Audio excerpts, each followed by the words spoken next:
வணக்கம் மக்களே, இன்றைக்கி நம்ம பார்க்க போகிறது என்ன அப்படின்னா மலைக்கானம் பார்ட் 3.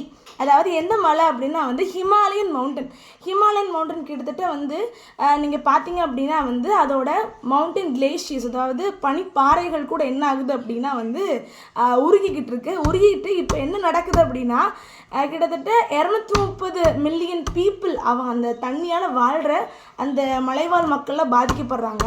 அதுவும் இல்லாமல் நமக்குமே நாளைக்கு அது பாதிப்பு வரும், தண்ணி இல்லாத பிரச்சனை ஏன்னா அதை நம்பி கிட்டத்தட்ட 12 ரிவர்ஸ் ஓடுது அங்கேருந்து. அப்போது நார்த்தில் கிட்டத்தட்ட தண்ணி பஞ்சம் வர்றதுக்கான காரணங்கள் கூட வருங்காலத்தில் நடக்கலாம். ஸோ இந்த மாதிரி விஷயங்கள் நடக்கிறதுக்கான ரெண்டே முக்கிய காரணம் என்ன அப்படின்னா அங்கே நிறையா டூரிசம் நிறையா நடக்குது, அதனால பொல்யூஷன் அதிகமாகுது. ரெண்டாவது என்ன காரணம் அப்படின்னா ரோட் கன்ஸ்ட்ரக்ஷன். அதாவது 2015 இருந்தே நிறையா இந்த ரோடு எக்ஸ்பேன்ஷன் பண்ணணும் அப்படிங்கிறதுனால மலையெல்லாம் உடைக்கிறாங்க. டனல் ப்ராஜெக்ட்ஸ் அங்கே நடக்குது, ஹைட்ரோ எலக்ட்ரிக் பவர் ப்ராஜெக்ட்ஸ் தான் நடக்குது. இதனாலவே நிறைய லேண்ட்ஸ்லைட்ஸ் நடக்குது. இதோட முக்கியமான ஒரு இம்பேக்ட் என்ன அப்படின்னா உத்தர்காஷியில் போன வருஷம் 2025 5வது ஆகஸ்ட்டில் தாராளி அப்படிங்கிற வில்லேஜ் ஃபுல்லாகவே என்ன ஆகுது அப்படின்னா தண்ணியில் மிதக்குது. இதுக்கான முக்கியமான காரணம் அங்கே நடந்த இந்த டனல் ப்ராஜெக்ட்டும் ஹைட்ரோ எலக்ட்ரிக் பவர் ப்ராஜெக்ட்னால தான்.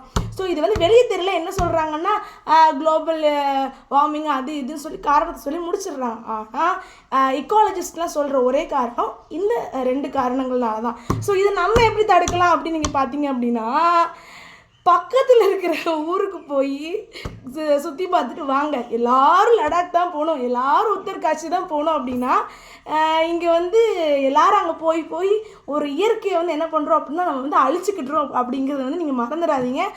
நீங்கள் போங்க, தப்பில்லை. ஆனால் இந்த மாதிரி என்ன சொல்கிறது, வண்டியில் நான் சிங்கிளாக போவேன், அங்கே நான் ஒரு பொல்யூஷன் ஏற்படுத்துவேன் அப்படிங்கிறத நம்ம என்ன பண்ணலாம் அப்படின்னா குறைச்சிக்கலாம் அப்படிங்கிறது என்னோட ஒரு இது. அதுக்கப்புறம் அங்கே ஏதாவது ப்ராஜெக்ட் நடக்குது அப்படின்னா அங்கே லோக்கலில் நிறைய பேர் போராடுறாங்க. போராடுறவங்கள என்ன பண்ணுறாங்கன்னா கைது பண்ணிடுறாங்க. ஸோ டெல்லியில் கூட இப்போ நிறைய பிரச்சனை நடந்துகிட்ருக்கு இந்த பொல்யூஷனால்.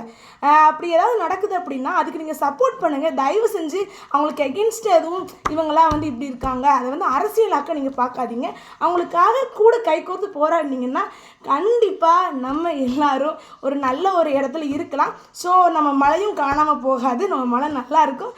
ஸோ திரும்ப பார்க்கலாம். God bless you all.